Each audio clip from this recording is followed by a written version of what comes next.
type of character, but she was a little bit more like she loved getting out of Vampire Diaries. You could tell she just had fun. She could not get. You could tell she was really, really having fun with it. Yeah, I forgot there was a scene that I did like with Ruby Rose, where whenever they're trying to kill the CIA director, and he has all the heating lamps in the room with Vin Diesel, so that you couldn't see him.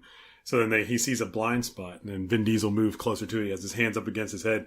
He's like, to be honest, I'm looking at you because you got something stuck in your teeth. And he's like, what? And he goes, it's right there. And he moves his finger, and it's like he's giving him the finger, and then that little hole is where Ruby Rose shoots through. It's like the little like. She's that good of a sniper. Yeah. I love that makes sense. That was I like pretty. The chase scene in Detroit is a lot of fun, where they're running through the streets. Like it's Michael Bisping is fighting Michael Bisping, the British guy, would destroy poor Vin Diesel. Oh, gosh, but just watching the fight and like watching Tony Jaa run and like just I love that the pace of that chase scene. I like when they teamed up.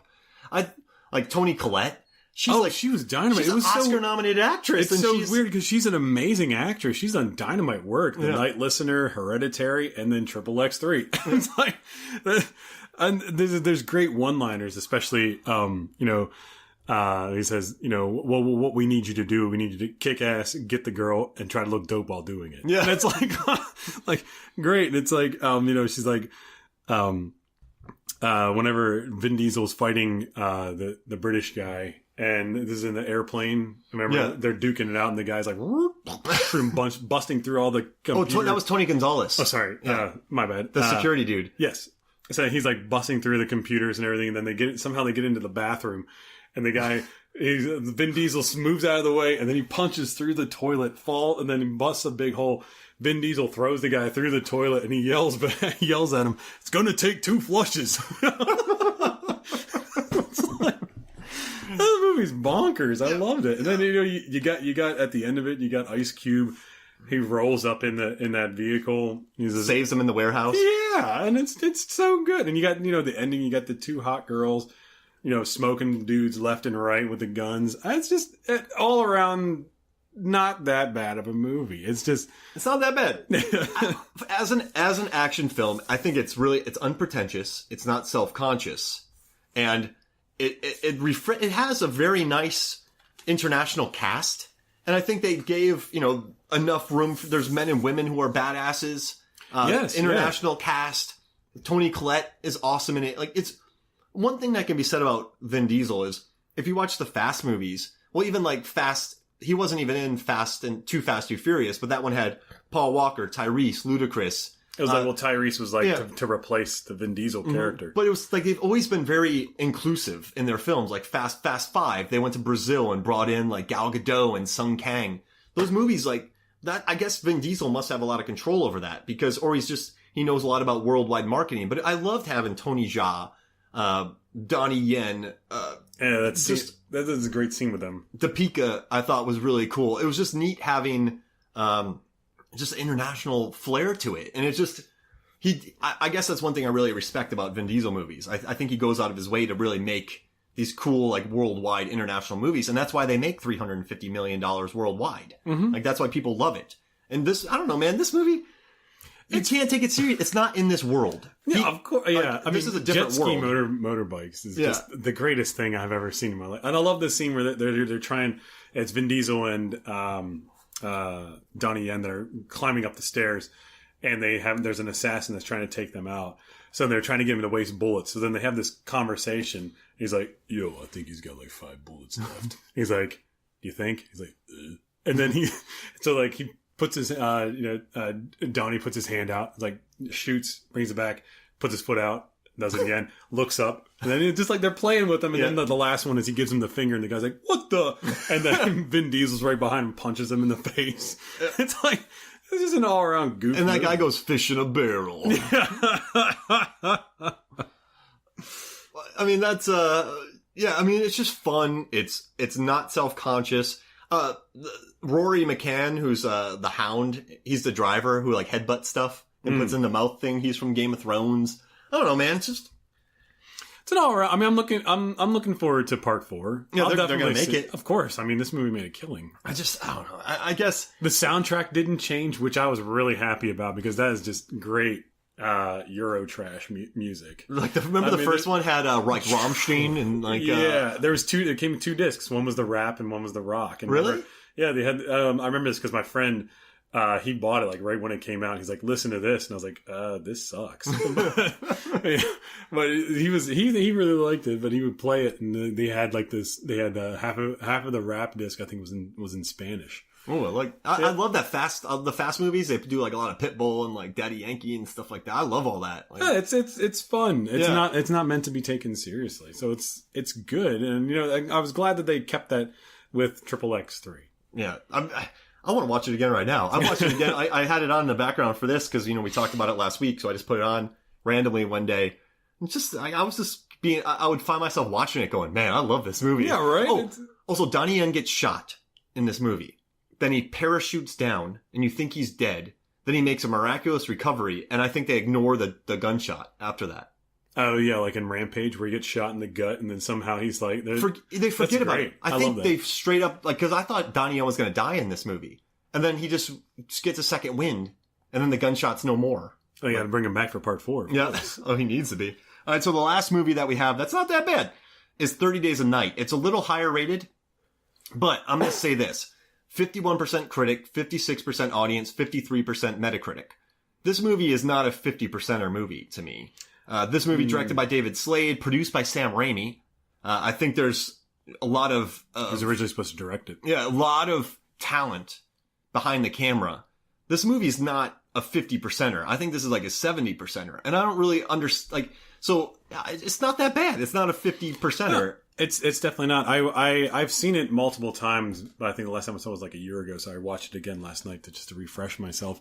It's very enjoyable. There's a lot of genuine scary moments. I mean, these vampires, they're mean. They're gangsta. I mean, they're like, mean. That scene where it's like, and they're well dressed, extremely well dressed. I was really impressed with the lead vampire, who usually plays like wholesome dad roles, which was a great casting choice because it totally threw the viewer off. So, anyways, the scene where it's whenever the vampires first start taking over, and you got the husband who's in the living room watching TV, has a shotgun. His wife's like, "Why don't you eat some soup?" And he's like, "Hold on a second." Boom! Right through the window, vampire rips her right out, and it's like, "Holy moly!" Yep. Like, and he's like, just like the audience, you're like. The husband gets up. He's like, "What just happened?" And you're like, "I have no idea."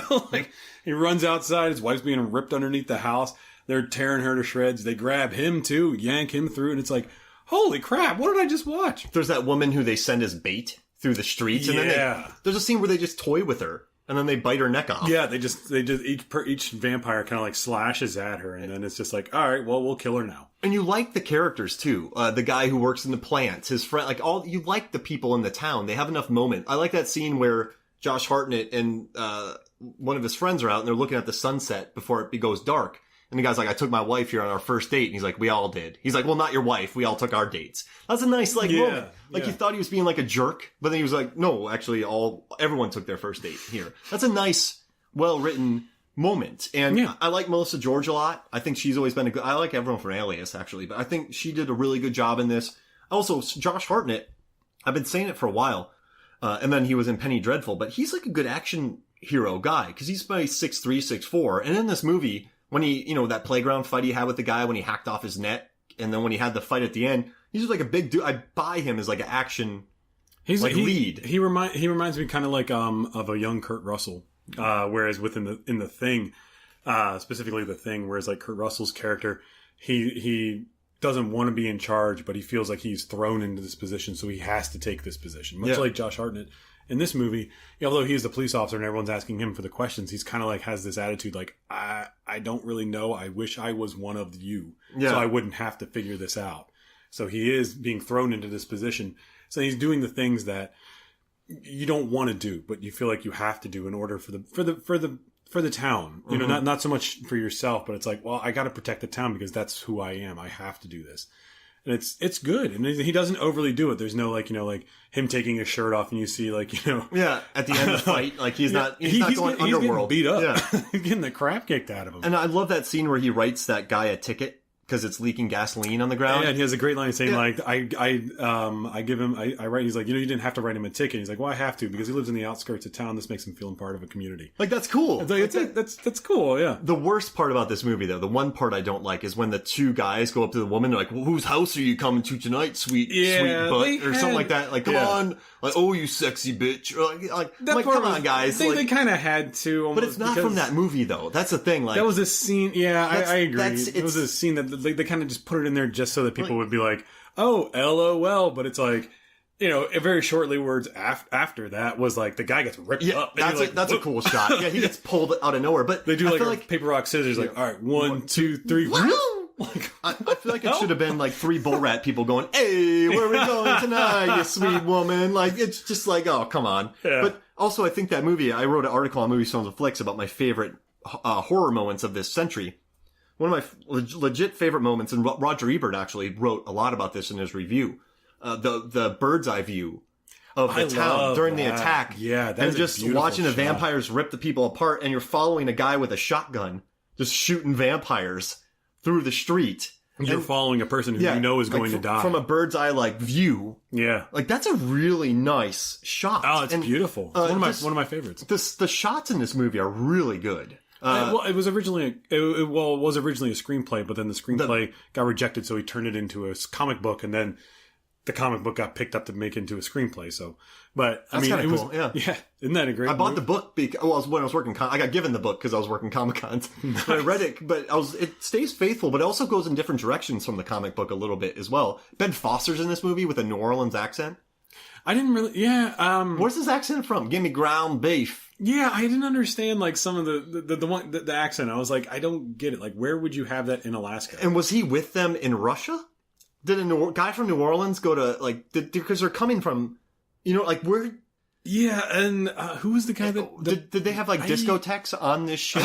Because they're really well dressed. They definitely look really, really good. I want to know where they journeyed on this boat, where they came from. Yeah, I would like to. And they're speaking in a language that doesn't even exist.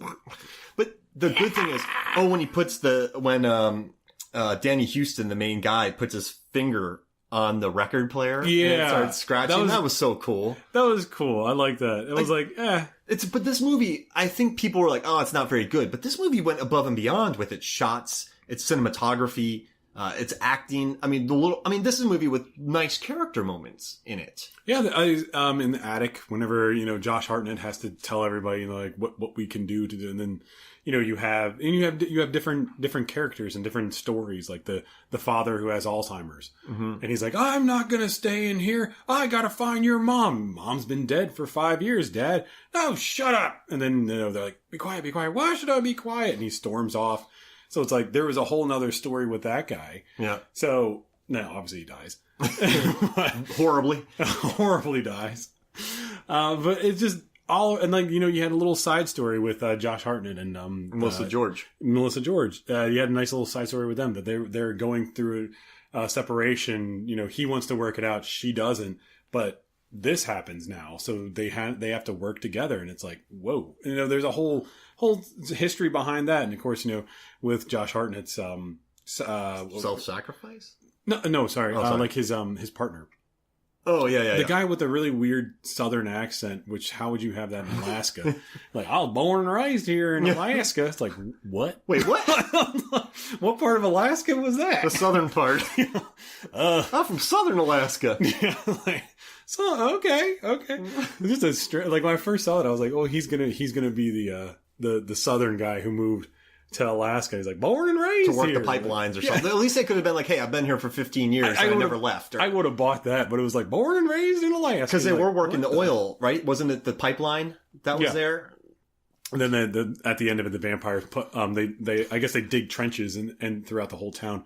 Then they poke holes in the pipeline, and then they drop the match, and I think it was kind of like... I want to see the scene with the vampires digging trenches. Yeah. They're sitting there like, man, I really hate our boss.